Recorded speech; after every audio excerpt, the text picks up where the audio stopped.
You know, Rohit is a master of communication, so much so that he, under any circumstances, doesn't want to miss any detail.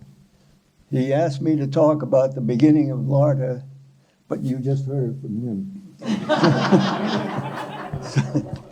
But I will go over it in a slightly different way anyway. The start of LARTA, as Rohit mentioned, was around 30 years ago, after the end of the Cold War between the Soviet Union and the United States. And the federal government wanted to preserve technology in the defense arena that resided in the community of small businesses who were in jeopardy of falling by the wayside.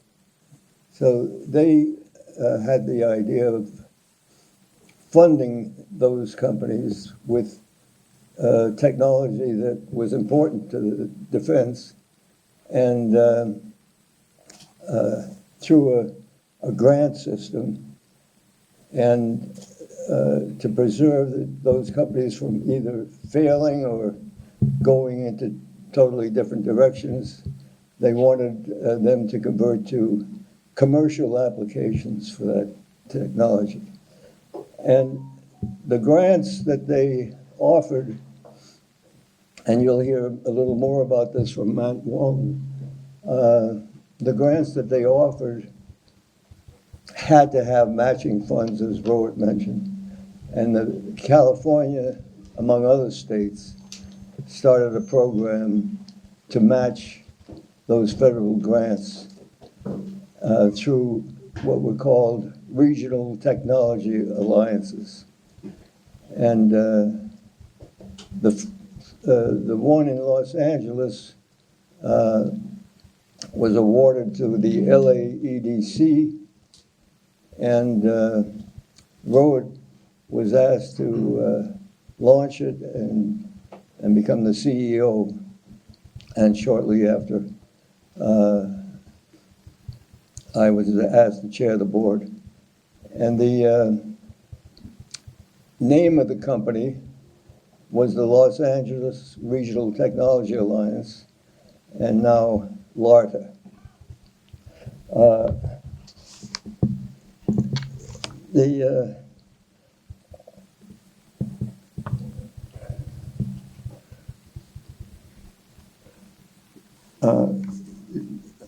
I covered all of that I think I'm going to on the beginning, but one of the challenges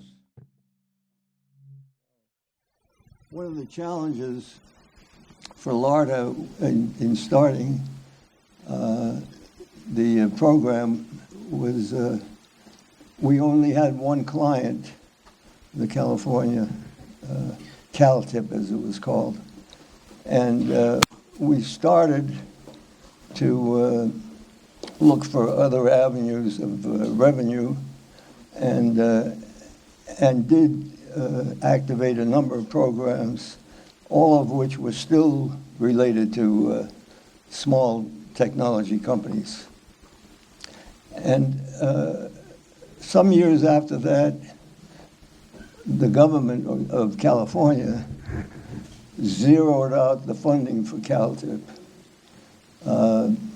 in a down year economically. And having done that, LARTA was the only one of the RTAs that survived because of Rohit's efforts in the diversification programs. So as it turned out, we were still there, but barely, and it was a challenge to move on, but we were able to do it. Working with Rohit and the LARTA team over the past 30 years has been an honor and a privilege. At this point, I'm sure not just a few of you are asking yourselves, why am I still doing this? And I ask myself that same question on occasion. But I've heard a rumor that all of the other directors of the board have formed a pool to see how long I'll last. So that's what's challenging me. But it's been a marvelous experience to have witnessed so many successful companies come out of LARDA's programs, and not the least of which was Matt Walton and E-Team, who you'll be hearing from shortly. But it's also been, a great pleasure to work with so many dedicated team members on the staff, Rohit, of course, and many bright, dedicated, and interesting people. The board right now and the staff right now are as good or better than we've ever had. So we are really very, very enthusiastic about the entire team. And then, of course, we had many people over the years that worked with us and contributed. And none of those, in terms of the board of directors, was more outstanding than John Goodman, who gave so much to LARDA and was always fun to work with. Yeah. But I must say, the biggest personal reward